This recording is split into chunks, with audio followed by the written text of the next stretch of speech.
Astral Savior might just be the most stylish bullet hell game you haven't played yet, but probably should. It's not reinventing the genre from the ground up, but what it is doing is taking what works and layering in just the right amount of complexity, charm, and chaos to make every run feel worth it. At its core, this is a top-down, twin-stick shooter where movement matters just as much as firepower. It's fast, it's tense, and when things click, it's incredibly satisfying. Think of it like a dance, except the dance floor is covered in lasers. You're dodging through waves of monsters from the void, and your goal isn't just to survive, it's to survive in style. Now what makes Astral Savior stand out isn't just the combat, though that's a big part of the hook. It's how much agency it gives you to express yourself through play. Right from the start, you can pick your control style, keyboard and mouse, mouse only, or gamepad. And each of them actually feels tuned for the game. It's not just a checkbox feature. You can tell they took time getting the input feel just right. But let's talk about characters. There are over 20 unique followers, each with their own core weapon, passive traits, and full skill tree. That alone already offers a pretty deep pool to pull from. But then they stack 20 Arcana on top of that. Basically, overarching classes with their own dedicated skill trees too. Combine those with 300+ individual skills, and the possibilities start to spiral in all kinds of wild directions. The result is that every run feels like a blank canvas.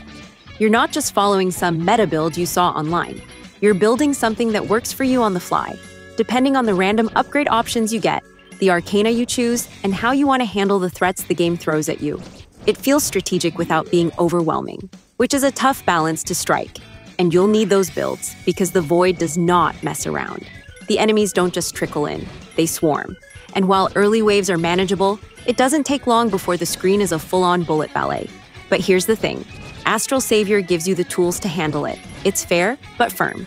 And when you pull off a clean dodge through a spiral of projectiles, or clear out a mob with the perfect combo chain, it just feels good. Map design adds another layer here. There are 8 base environments and 6 tougher variants, each offering different layouts, hazards, and event encounters. You'll find hidden quests, secret rooms, and plenty of treasure if you're paying attention. It's not just about staying alive. It's about exploring, experimenting, and collecting along the way. The game also leans into narrative more than you'd expect. There's an original story that slowly unfolds as you progress, centered around a missing goddess and the mysterious realm of Black Mulberry, a dimension that's collapsing in on itself. It's not front-loaded with exposition, which is a good thing. Instead, you uncover it piece by piece through quests, encounters, and exploration. It adds a sense of purpose to all the chaos, without getting in the way of the action. And speaking of quests, there are over 300 of them. That sounds like a lot, and it is, but they're broken up smartly across different types. Some push the story forward, others are challenge-based, some are about collecting rare items or unlocking special rewards. It gives the game a sense of structure, even as the core experience remains randomized. Visually, the game nails its style. It has a kind of dreamy cosmic aesthetic, lots of deep purples, soft glows, and crisp UI work. Animations are clean, with clear telegraphs that help you read enemy patterns even when things get hectic. And the feedback loop, hits, kills, upgrades, all feel punchy and responsive. It's not the flashiest indie game out there, but it's cohesive, which matters more. Now, if you're someone who enjoys that roguelite loop of get in, die, tweak, go again, this game is a pretty easy sell, especially because it never punishes you for experimenting. In fact, the whole system rewards curiosity. You can try weird builds, you can switch up characters, and you'll constantly be discovering new synergies that you didn't expect to work as well as they do. But what really ties everything together is the game's pacing. Astral Savior respects your time. Runs don't feel bloated.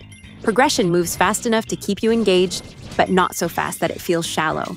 You're always working towards something, whether it's unlocking a new character, chasing a rare item, or just getting better at dodging that one boss's second phase. It's one of those games that doesn't scream for attention, but once you start playing, it hooks you, and it keeps finding new ways to surprise you. If you're into games like Nova Drift, Vampire Survivors, or even Hades, but want something with a more tactical bullet hell flavor, this is definitely one to keep on your radar. So yeah, Astral Savior isn't trying to reinvent the genre, it's trying to refine it. And honestly, it succeeds. Whether you're here for the character variety, the moment-to-moment tension, or the sheer number of ways you can approach combat, This is a game that knows what it is and delivers on it, run after run.